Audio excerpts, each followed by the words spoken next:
자, 이제 십계명 이제 9번째입니다. 우리 다음 주면 십계명 제 10계명까지 마치게 되는데요. 우리 십계명을 전체적으로 다시 한 번 더 우리 읽고 말씀 나누도록 하겠습니다. 여러분 말씀 카드 또 아니면 성경책 제일 뒤에 보시면 십계명 나와 있습니다. 시작. 너는 나 외에는 다른 신들을 내게 두지 말라. 너를 위하여 새긴 우상을 만들지 말라. 너는 내 하나님 여호와의 이름을 망령되게 부르지 말라. 안식일을 기억하여 거룩하게 지켜라.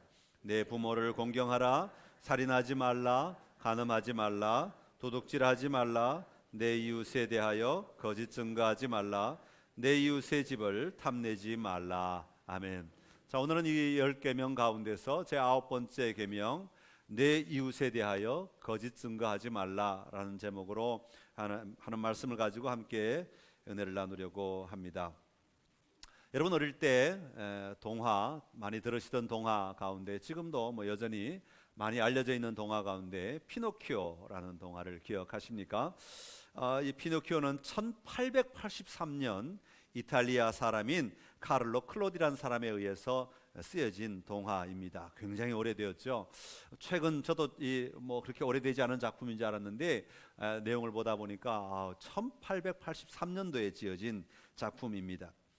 제페티라고 하는 할아버지가 나무를 깎아 인형을 만들고 그 이름을 피노키오라고 붙여주죠. 그런데 이 인형은 다른 인형과는 다르게 줄로 조종되는 그런 인형이 아니라 살아 움직이는 인형입니다. 말도 하고 생각도 하고 움직이는 인형이죠. 그런데 이 피노키오에게는 놀라운 특징이 하나가 있습니다. 그것은 뭐냐 하면 그는 거짓말을 할 때마다 코가 길어진다는 것입니다. 자기 딴에는 저 사람이 모르겠지 하고 거짓말을 만들어내서 잘 속인다고 속이는데 그 할아버지를 잘 속인다고 속이는데 자기도 모르게 코가 막 길어지는 거죠. 그래서 겉으로 보면 누구나가 다 이 친구가 지금 거짓말하고 있구나 하는 것을 발각될 수밖에 없는 그런 존재가 바로 피노키오라고 하는 것입니다.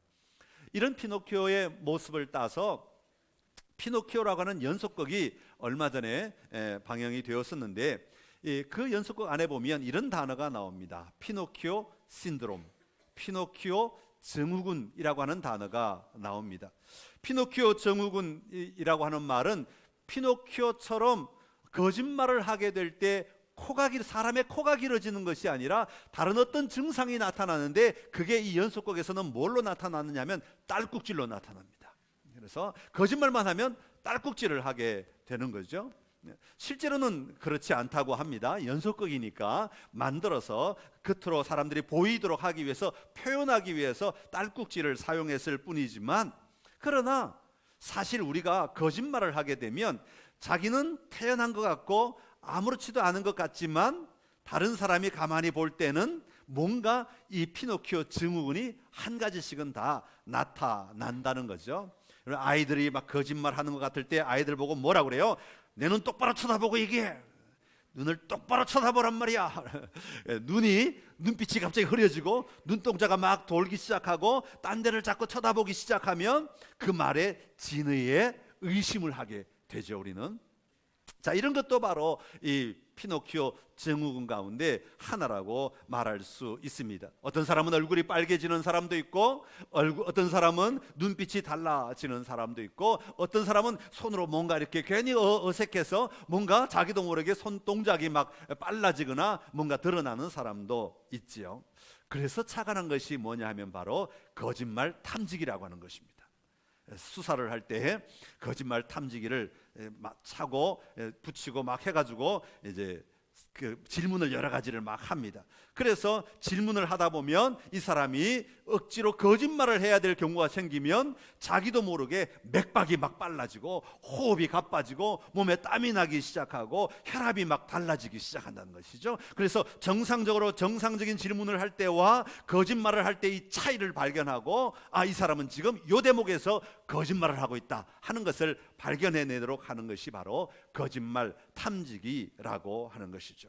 그래서 이 거짓말을 탐지기를 통해서 지금 이 사람이 진짜를 얘기하고 있는지 거짓을 이야기하고 있는지를 구분해 내는 것입니다. 자, 이런 이야기들의 핵심은 무엇이겠습니까? 거짓말이라고 하는 것은 우리의 삶의 정상적인 모습이 아니라고 하는 것이죠.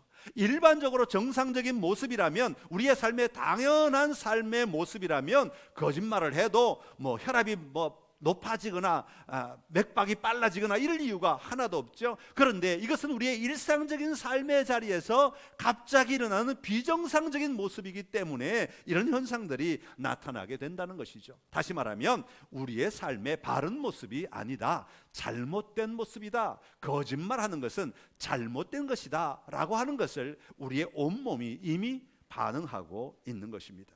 자, 그렇다면 거짓말이 왜 잘못된 것일까요? 그것은 바로 하나님께서 우리 인간을 만드실 때 아름다운 창조의 모습으로 만드셨는데, 이 거짓말하는 모습은 하나님이 만드실 때 그 아름다운 모습에서 어긋나 있다, 비껴나 있기 때문이라고 하는 것입니다. 하나님께서 천지 만물을 만드실 때 인간을 만드시면서 이렇게 말씀하셨습니다. 창세기 1장 27절의 말씀입니다. 같이 읽습니다. 창세기 1장 27절 시작. 하나님이 자기 형상 곧 하나님의 형상대로 사람을 창조하시되 남자와 여자를 창조하시고. 아멘. 하나님은 우리 인간을 만드실 때 누구의 형상대로? 하나님의 형상대로 지으셨다, 그렇게 말씀하고 있습니다. 여러분, 하나님의 형상이란 말은 눈, 코, 입, 귀가 하나님을 닮았다 그런 이야기가 아니라 하나님의 성품, 하나님의 마음, 하나님의 의도, 하나님의 중요시 여기는 가치, 이런 것들을 우리 안에 심어 넣으시고 그런 하나님의 형상을 따라 우리 인간을 만들었다라고 하는 것이죠. 자, 그런데 하나님은 어떤 분이십니까? 하나님은 참된 진리이신 분이십니다. 하나님은 거짓말하지 않으시는 분이십니다. 하나님의 성품에 거짓말하는 것이나 남을 속이는 것이나 남을 기만하는 것이나 남을 비방하는 것이 하나님의 성품 속에 들어가 있지 않다고 하는 것입니다. 혹시 여러분에게 하나님께서 거짓말하신 적이 있으십니까? 혹시 여러분에게 하나님께서 여러분을 속이신 적이 있으십니까? 여러분, 우리 하나님은 결코 그런 하나님이 아니라고 성경은 증거하고 있습니다. 민수기 23장 19절의 말씀입니다. 하나님은 사람이 아니시니 거짓말하지 않으시고. 사무엘상 15장 29절의 말씀입니다. 이스라엘의 지존자는 거짓이나 변개함이 없으시니 그는 사람이 아니심으로 결코 변개하지 않으심이니이다. 아멘. 할렐루야. 우리 하나님은 마음이 이랬다 저랬다, 오늘 아침 기분 따라 저녁 기분 따라 이렇게 했다 저렇게 했다, 그 마음이 변개하지 않으시는 하나님이시다. 우리 하나님은 남을 속이지도 아니하시고 우리 하나님은 거짓이란 것을 우리에게 주시지도 않으시는 하나님이시다, 그렇게 말씀하고 있습니다. 자, 그렇다면 거짓말을 하지 않으시는 하나님의 형상대로 지음을 받은 우리들에게 거짓말이 있게 된 이유가 무엇입니까? 그것은 바로 인간이 죄를 지었기 때문입니다. 하나님의 말씀보다 사탄의 말에, 하나님의 말씀보다 마귀의 말에 더 귀를 기울이기 시작하면서 우리 안에 이 거짓이라고 하는 것이 들어오기 시작한 것이죠. 뱀이 하와에게 다가와 이렇게 말합니다. 창세기 3장 1절에서 5절에 우리의 인간의 처음 죄를 지을 때의 모습입니다. 시작. 그런데 뱀은 여호와 하나님이 지으신 들짐승 중에 가장 간교하니라. 뱀이 여자에게 물어 이르되 하나님이 참으로 너희에게 동산 모든 나무의 열매를 먹지 말라 하시더냐. 여자가 뱀에게 말하되 동산 나무의 열매를 우리가 먹을 수 있으나 동산 중앙에 있는 나무의 열매는 하나님의 말씀에 너희는 먹지도 말고 만지지도 말라 너희가 죽을까 하노라 하셨느니라. 뱀이 여자에게 이르되 너희가 결코 죽지 아니하리라. 너희가 그것을 먹는 날에는 너희 눈이 밝아져 하나님과 같이 되어 선악을 알 줄 하나님이 아심이니라. 아멘. 여러분, 뱀은 분명하게 말합니다. 너희가 결코 죽지 아니하리라. 그러나 하나님은 창세기 2장 17절에서 뭐라고 말씀하셨습니까? 선악을 알게 하는 나무의 열매는 먹지 말라. 내가 먹는 날에는 반드시 죽으리라. 하나님은 반드시 죽을 것이다 말씀하지만 사탄은 죽지 않을 것이다 라고 이야기하고 있는 것이죠. 사탄은 하나님의 말씀을 지금 우리가 듣기 좋은 대로 바꾸어 가고 있는 것입니다. 사탄에게는 나중은 관심이 없습니다. 정말 죽을지 정말 안 죽을지 사탄은 여기에 관심이 없습니다. 지금에 관심이 두도록 사탄은 사용하고 있는 방법이 바로 거짓말이라고 하는 것이죠. 지금에 관심을 두게 합니다. 지금 선악과를 따먹게 하는 것, 지금 그것을 보기에 좋으니까, 그것이 먹기에 먹음직스러우니까, 지금 탐스러워 보이니까 그것을 먹게 함으로 말미암아 하나님을 떠나도록, 하나님을 어기도록, 하나님과 등을 뒤도록 만드는 것, 이게 바로 사단의 목적이기 때문에 사단은 지금 거짓말을 사용하고 있는 것입니다. 거짓말을 사용하여 마치 지금 하나님의 명령을 내가 듣지 않았을 때 더 많은 유익이 있는 것 같고, 더 많은 이익이 있는 것 같고, 내가 더 많은 것을 소유할 수 있을 것처럼 바꾸어 가고 있는 것이죠. 여러분, 이것은 바로 이단의 모습 아닙니까? 이단이라고 하는 말은 끝이 다르다는 거예요. 이단들은요, 끝이 다르다는 이야기는 하지 않습니다. 결코 하지 않습니다. 그러나 지금 더 좋은 것, 지금 더 유혹스러운 것, 지금 더 만족스러운 것, 야, 지금 이렇게 성경을 읽어야 되지 않냐? 야, 성경 말씀 이렇게 해석해야 되지 않냐? 지금 이게 더 재밌지 않냐? 야, 이게 지금 더 진짜 같지 않냐? 야, 지금 이게 더 탐스럽지 않냐? 야, 이게 지금 더 먹음직스럽지 않냐? 그렇게 유혹하는 거죠. 끝은 이야기하지 않습니다. 끝은 하나님은 죽으리라 말씀하지만 그들은 죽지 않을 것이다 라고 이야기하고 있는 것과 같은 것이죠. 그렇게 거짓말을 하는 것입니다. 그리고 지금 그들에게 유익하게 보이는 것들을 자꾸 제시하게 되는 것이죠. 여러분, 하와는 사탄의 말을 그대로 받아들입니다. 왜냐하면 사탄의 말대로 지금 내가 보기에 그것이 정말 먹음직스럽고 탐스러워 보이기 때문이죠. 더 유익할 것 같아 보이기 때문이죠.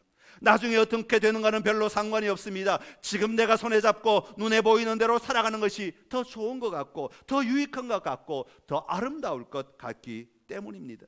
다시 말하면 하나님 중심의 삶에서 이제는 나 중심의 삶으로 방향을 옮겨가기 시작했다는 말이죠. 여러분, 이처럼 하와가 거짓말을 받아들이고 자기도 그 거짓말 속에 들어가 버렸을 때 어떤 증상이 나타났습니까? 여러분, 하와에게 나타난 피노키오 신드롬은 무엇입니까? 그것은 바로 두려움이 나타나기 시작하죠. 하나님의 얼굴을 피하여 숨게 되는 것입니다. 부끄러움이 나타나게 되었습니다. 몸을 가리게 되죠. 그리고 또 다른 거짓말을 하게 되는 것이었습니다. 사랑하는 성도 여러분, 오늘 우리는 진리이신 여호와 하나님을 신뢰함으로 하나님의 말씀을 얼마나 붙들고 그 말씀에 의지하여 살아가고 있습니까? 거짓 증거하지 말지니라.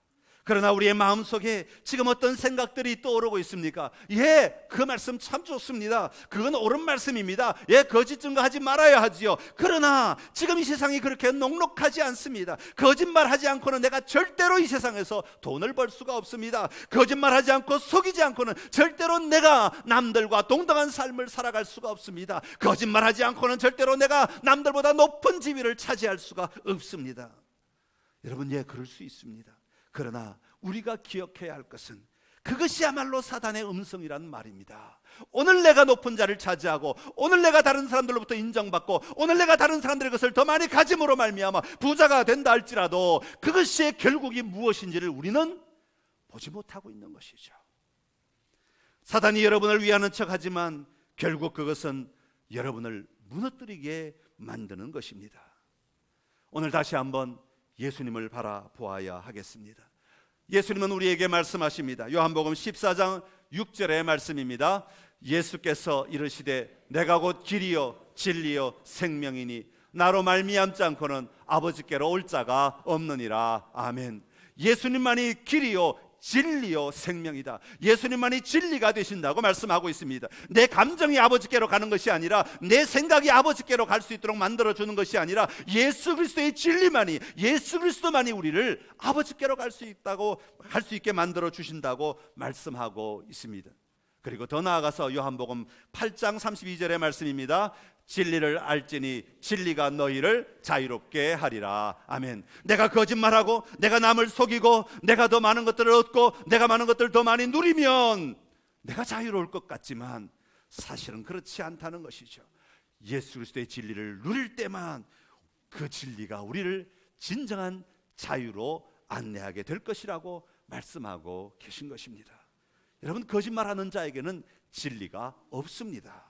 아무리 자기가 진리를 말한다고 해도 그것이 거짓말하는 자들이라면, 그 입에서 거짓말이 나온다면, 그 입에서 거짓말이 선포되고 있다면 그 사람은 진리의 영이신 하나님을 결코 알지 못하는 사람들의 외침일 뿐이라고 하는 것이죠. 요한복음 8장 44절의 말씀입니다. 너희는 너희 아비 마귀에게서 났으니 너희 아비의 욕심대로 너희도 행하고자 하느니라.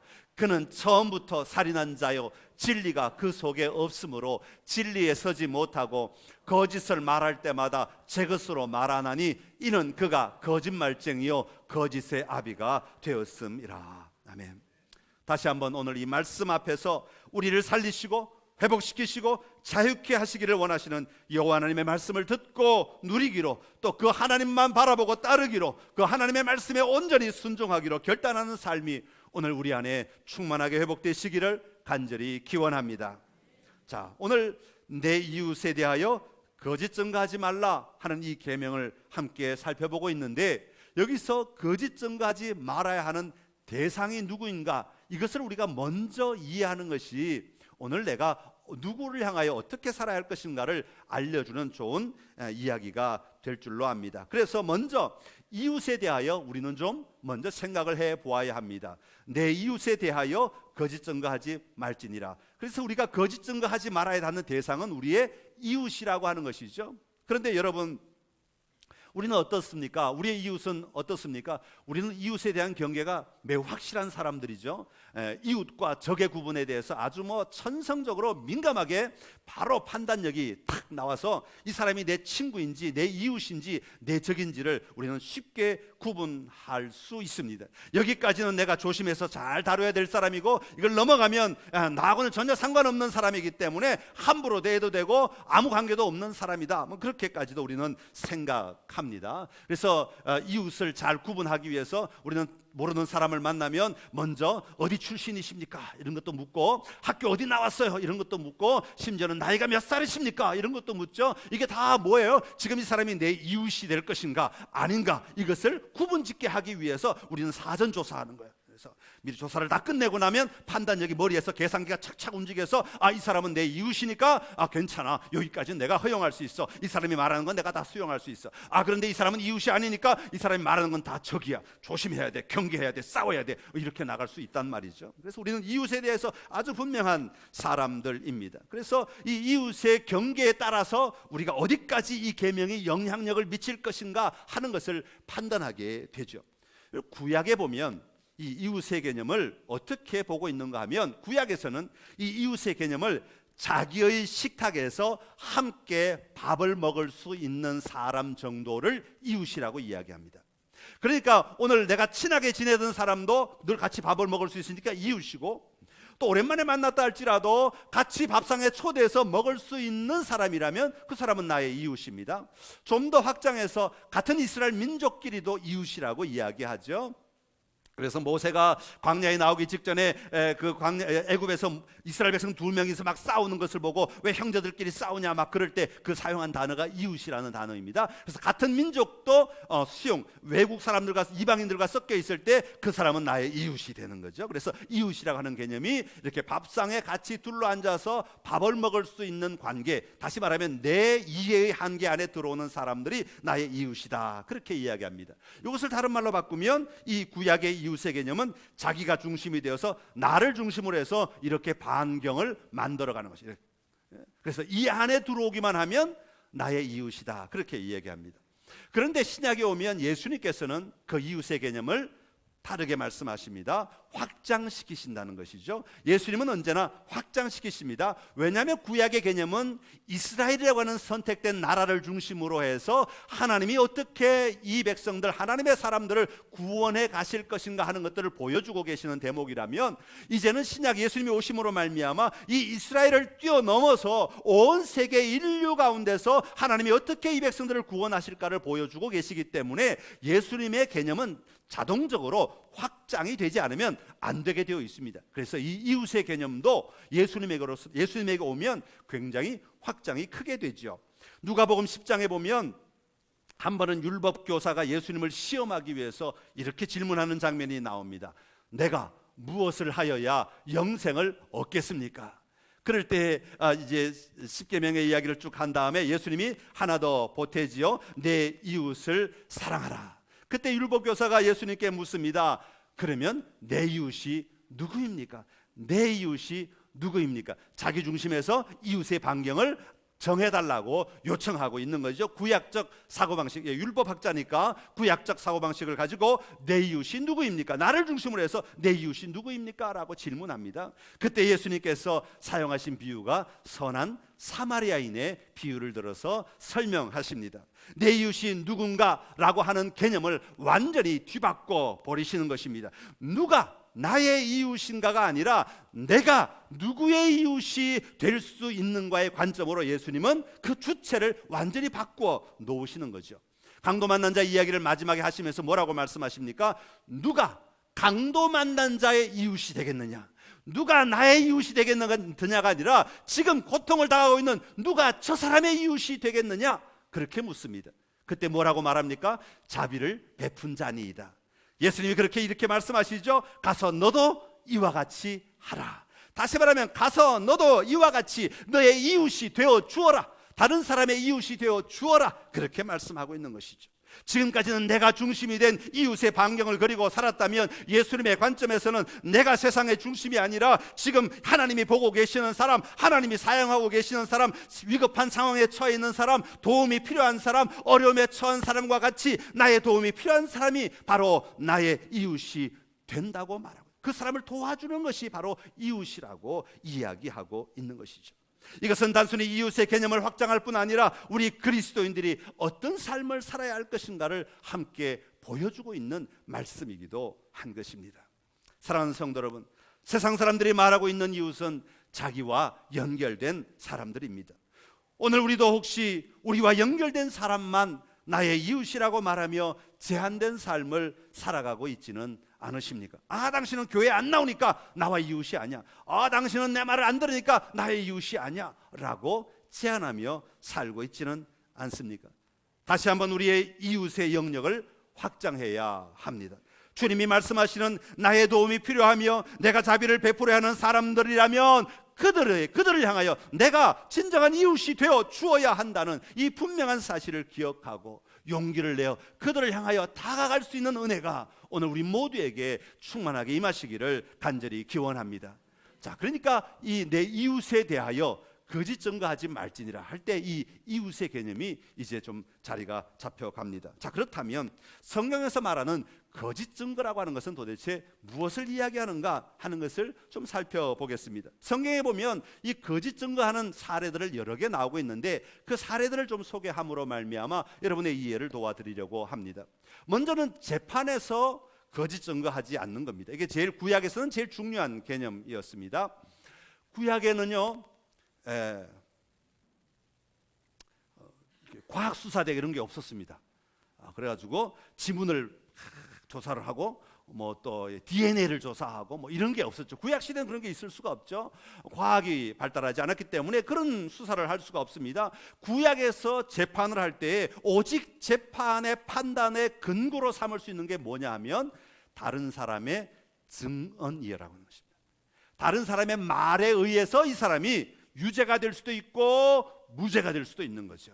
그래서 두세 사람의 증인들에 의하여 이 사람의 죄가 결정이 되는 겁니다. 그러니까 이 두세 사람 옆에서 증언하는 사람들의 입이 얼마나 중요한가 하는 거예요. 이 사람의 말 한마디에 따라서 이 사람은 유죄가 될 수도 있고 무죄가 될 수도 있고, 이 사람들의 증언에 따라서 이 사람들은 돌에 맞아 죽을 수도 있고 살아갈 수도 있는 그런 엄청난 결과를 가져오는 것이죠. 그래서 이 재판에서 거짓 증언하는 것을 절대로 하면 안 된다라고 하는 것이 기본적으로 가지고 있는 구약에서 말하는 거짓 증거 가운데 하나입니다. 다시 말하면 위증하면 안 된다 하는 것이죠. 그래서 잠언에 보면 25장 18절에 이렇게 이야기합니다. 시작. 자기 이웃을 쳐서 거짓 증거하는 사람은 방망이요 칼이요 뾰족한 화살이니라. 아멘. 자, 거짓 증거하는 사람 자체가 방망이가 되어서 그 사람을 때려 죽이는 도구가 되고 칼이 되고 뾰족한 화살이 되어서 상대방을 죽이는 그런 도구가 되어버린다 말하고 있는 것입니다.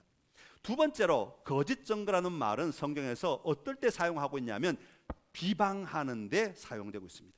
비방하는 것이 거짓 증거라고 이야기합니다. 칼빈은 사람들이 어떤 상황에서도 동료 인간들에 대하여 나쁘게 말하거나 그들의 신용을 떨어뜨릴 만한 말을 하지 말아야 한다, 그렇게 가르치고 있습니다. 특별히 다른 사람에 대하여 비방하는 것, 거짓 보고를 하는 것, 비난을 하는 것과 그와 비슷한 모든 행위들에 대하여 동일하게 하나님은 대하고 계신다, 그렇게 말씀하고 있습니다. 거짓 보고나 비방, 비난은 다른 사람의 명예를 더럽히는 것입니다. 이것도 도둑질 이상으로 다른 사람을 해치는 것이라고 말하고 있는 것이죠.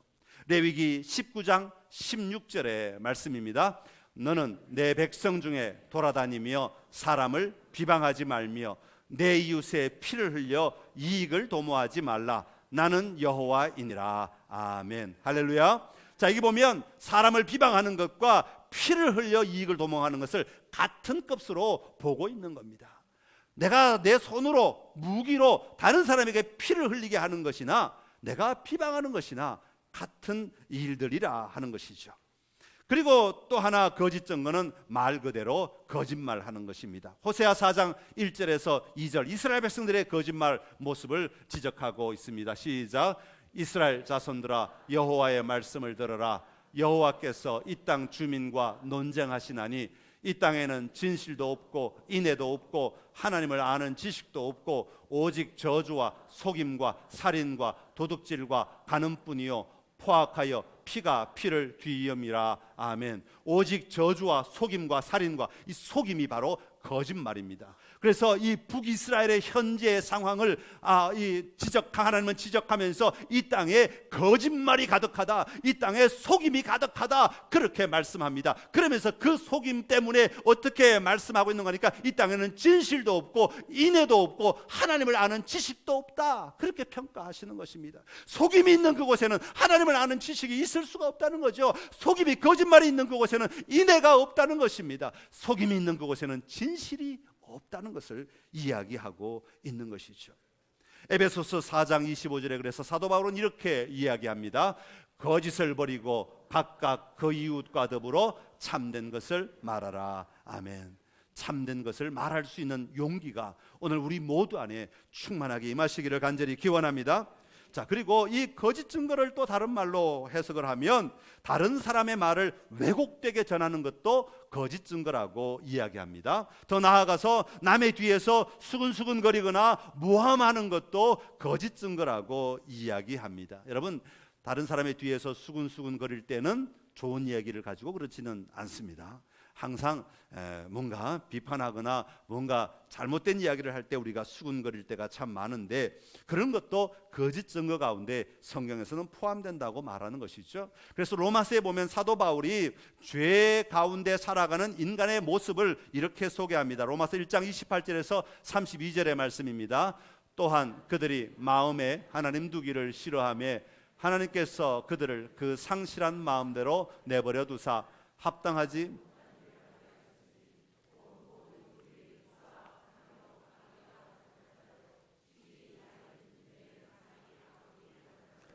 수근수근하는 자요, 비방하는 자요, 하나님께서 미워하시는 자요, 능욕하는 자요, 교만한 자요, 자랑하는 자요, 악을 도모하는 자요, 부모를 거역하는 자요, 배악하는 자요, 무정한 자요, 무자비한 자라.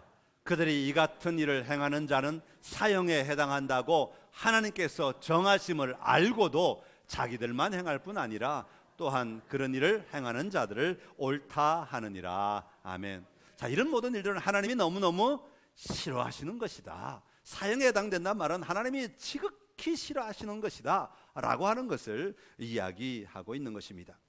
또 하나 거짓 증거는 무엇이 포함되는가 하면 거짓말로 협박하는 것, 사기치는 것, 이런 것들까지도 포함됩니다. 속여서 장사를 하게 하고 돈을 투자하게 하고 또 그 돈을 빼앗아 가로채는 것, 이런 것들도 전부 다 이 거짓 증거 가운데 포함되는 것입니다. 자, 그러면 이처럼 여러 가지 거짓 증거들이 우리의 삶의 자리에 너무나 많이 있는데, 우리 환경 속에 너무나 많이 있는데 이런 것들을 우리에게서 떠나가게 하기 위해서는 우리는 어떻게 해야 하겠는가 하는 것이죠.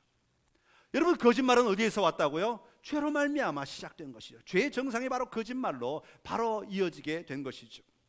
그러기에 우리는 우리 안에 있는 이 죄를 죽이는 삶을 우리는 끊임없이 살아야 하는 것입니다. 왜냐하면 거짓은 죄의 결과이기 때문입니다. 예수 그리스도께서 십자가에서 성취하신 예수님의 승리를 믿음으로 말미암아 하나님의 자녀로 살아가는 우리가 그 승리의 삶을 살지 못하고 죄를 붙들고 여전히 살아가고 있다면 우리는 참된 그리스도인이라고 말할 수 없습니다. 그러기에 우리는 우리 안에 일어나는 이 죄들을 죽이는 삶을 날마다 살아가야 하는 것이죠. 자, 그렇다면 우리가 어떻게 해야 우리 안에 일어나고 있는 이 죄들을 죽이는 삶을 살아갈 수 있겠습니까? 존 오웬이라고 하는 청교도가 제시한 삶의 방법을 몇 가지 소개해 드리겠습니다. 먼저는 죄악의 소지가 있는 부분을 약화시키는 습성을 길러야 합니다.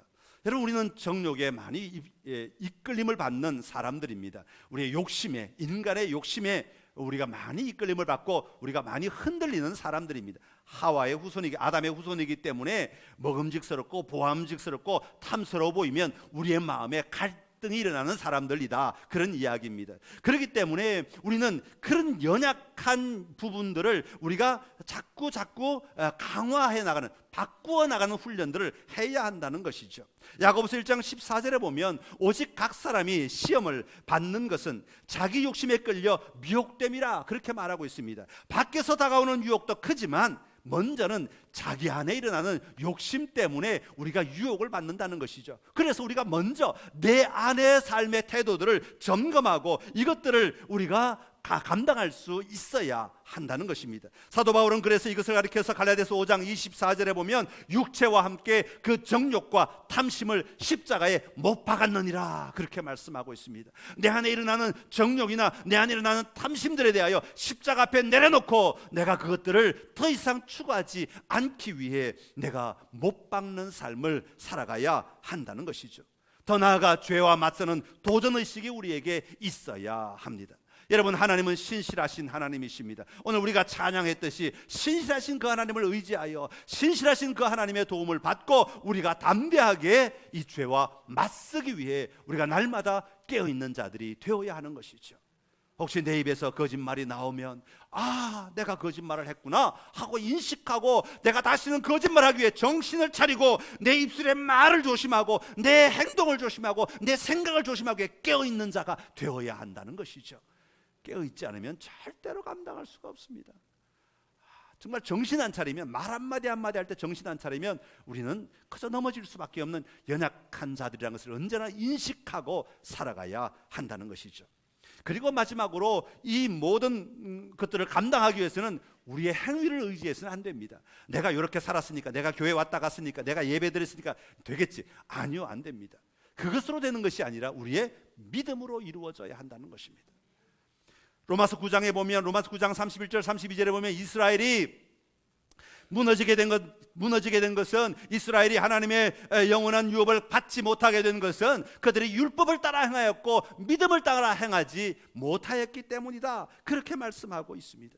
여러분, 죄를 죽이려면 하나님의 방식을 따라가야 합니다. 그러기 위해서는 우리가 절대적으로 나의 힘만으로 되지 않습니다. 이 믿음의 삶은 내 힘으로만 되는 것이 아니라 성령님의 도움을 받아야 하는 것이죠. 그래서 성령님은 바로 그 일을 위해 이 땅에 오신 하나님이십니다. 나를 도와주시기 위해, 보혜사 성령님, 나를 도와주시기 위해 오신 하나님이십니다. 그래서 이런 상황에 처할 때마다 성령 하나님, 내가 어떻게 해야 하겠습니까? 성령 하나님, 나를 도와주십시오. 성령 하나님, 내 감정을 뛰어넘게 하여 주십시오. 성령 하나님, 내 이 감정을 뛰어넘게 하여 주십시오. 성령님의 도움을 받으며 사는 자들이 되어야 한다는 것입니다.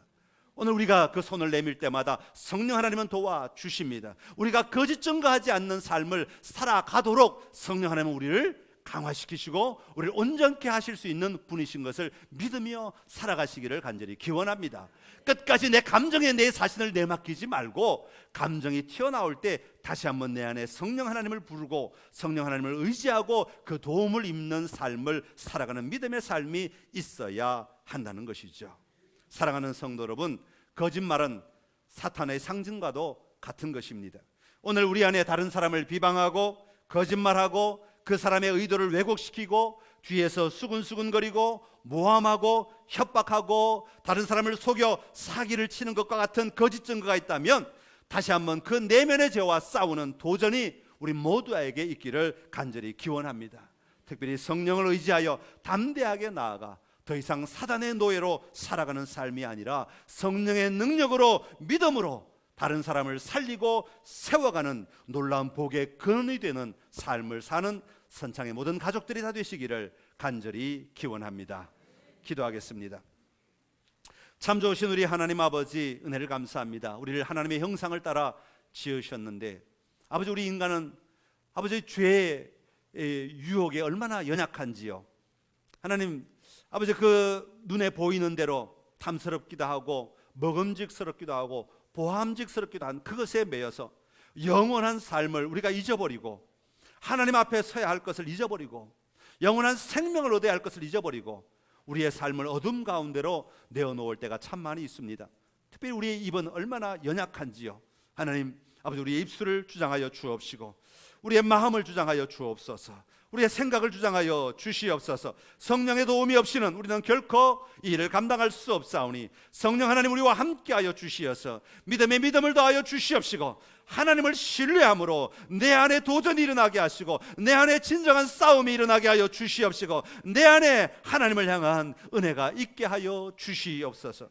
그리하여 내 이웃에 대하여 거짓 증거하지 아니하고 온전한 모습으로 하나님을 기뻐하고 즐거워하는 아름다운 삶을 살아갈 수 있도록 은혜 위에 은혜를 더하여 주시옵소서. 예수님의 이름으로 기도드리옵나이다. 아멘.